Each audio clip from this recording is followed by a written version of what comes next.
नमस्कार, श्री स्वामी समर्थ. तर शोध अस्तित्वाचा या आपल्या चॅनलमध्ये तुमचे सगळ्यांचे स्वागत करते. तुमच्या सगळ्या इच्छा स्वामी महाराजांच्या कृपेने पूर्ण होत हीच स्वामीचरणी प्रार्थना करते आणि आजच्या व्हिडिओला सुरुवात करते. तर बघा मैत्रिणींनो, बहिणींनो, सगळ्यांनी कुंचमची सेवा केल्यामुळे खूप छान रिझल्ट येत आहे. खूप चांगला प्रत्येकाला अनुभव येत आहे. जर आपल्याला सुद्धा चांगला अनुभव पाहिजे असेल किंवा आपल्या घरामध्ये भरपूर म्हणजे नाही का आर्थिक अडचण असेल, पैशाची खूप चणचण तुमच्या घरामध्ये तुम्हाला जर भासत असेल, भरपूर कष्ट करतोय, कष्टाला यश येत नाही, भरपूर मेहनत करूनही ते मेहनतीला फळ मिळत नाही, तर अशा परिस्थितीमध्ये काय करावं? तर माणसाला काही सुचत नाही. कितीही काम केलं, काही केलं तरी शेवटी आपल्या हातामध्ये किंवा मागं काहीच राहत नाही. तर बघा, तुम्ही ही धनलक्ष्मी कुबेर कुंचमची सेवा करून बघा. अगदी श्रद्धेने सेवा करायची आहे, मनातून सेवा करायची आहे. कोणाचीही निंदा नालस्ती करायची नाही, कोणाला काहीही बोलायचं नाही. प्रत्येकाला घरामध्ये आपल्या लक्ष्मी समजून त्यांना सुद्धा आपल्याला व्यवस्थित वागणूक द्यायची आहे. आणि ही पूजा तुम्हाला सकाळी पहाटे जेवढ्या लवकर तुम्ही ही पूजा कराल तेवढं तुमचं म्हणजे भाग्य उजळणार आहे. म्हणजे ब्रह्ममुहूर्तावर ज्यावेळेस आपण पूजा करतो त्यावेळेस सगळी देवी देवतांचा वास जो आहे तो पृथ्वीवर असतो.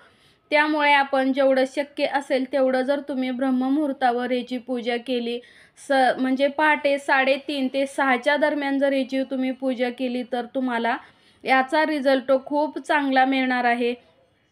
पण कोणाकोणाला कसं लहान मुलं असतं, एकदम छोटं बाळ असतं किंवा घरामध्ये बरेचसे माणसं असतात की जे नाईट करून येऊन पहाटे पहाटे झोपलेले असतात किंवा कोणी नाईटहून पहाटे येणारं असतं.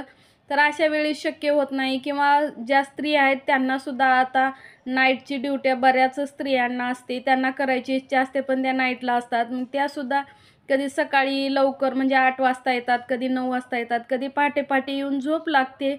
तर अशा स्त्रियांनी आम्हाला कामावर जायचं असतं तर आम्ही काय करावं? तर बघा, तुम्ही संध्याकाळी 6:30च्या दरम्यान कुंचमची अगदी विधिवत पूजा करू शकता. संध्याकाळी 6:30 ते 7 हा टायमिंग जो आहे तो माता लक्ष्मीच्या सेवेसाठी खूप चांगला आहे, खूप प्रभावशाली टायमिंग आहे. तर तुम्ही ही सेवा त्या दिवशी म्हणजे संध्याकाळी 6:30 ते 7च्या दरम्यान सुद्धा करू शकता.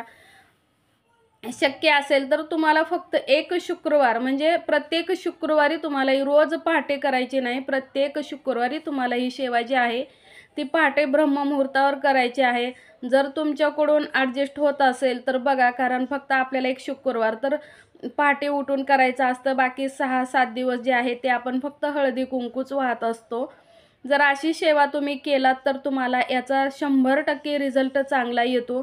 तुमची कुठलीही अडचण असू द्या, पैशाची असू द्या, नोकरीची असू द्या, घराची असू द्या, कुठलीही अडचण असेल ती तुम्हाला 100% याचं फळ नक्कीच मिळत असतं.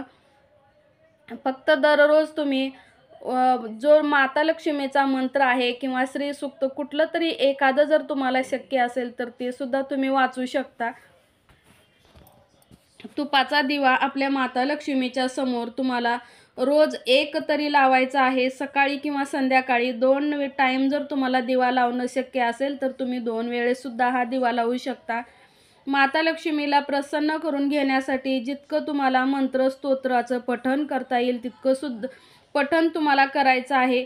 कारण माता लक्ष्मीची सेवा करणं अत्यंत सोपं आहे आणि या सेवेमुळे माता लक्ष्मी जी आहे ती आपल्यावर खूप लवकर प्रसन्न होत असते. तर आपल्याला काही करायचं नाही, फक्त लवकर शुक्रवारी सकाळी लवकर ब्रह्ममुहूर्तावर ही पूजा करायची आहे. कारण यामुळे तुम्हाला रिझल्ट जो आहे तो लवकर मिळेल. ज्यांना शक्य नाही त्यांनी शुक्रवारी संध्याकाळी 6:30 ते 7 या दरम्यान करायचं आहे. त्यानंतर पौर्णिमेच्या दिवशी अमावस्येच्या दिवशी सुद्धा तुम्हाला ब्रह्ममुहूर्तावरची जर सेवा केली तर त्याचा जो रिझल्ट आहे तो खूप चांगला मिळणार आहे. आणि पौर्णिमेच्या दिवशी जो आपला नारळ असतो तो नारळ फोडायचा आहे, त्याचे 2 भाग करायचे आहेत.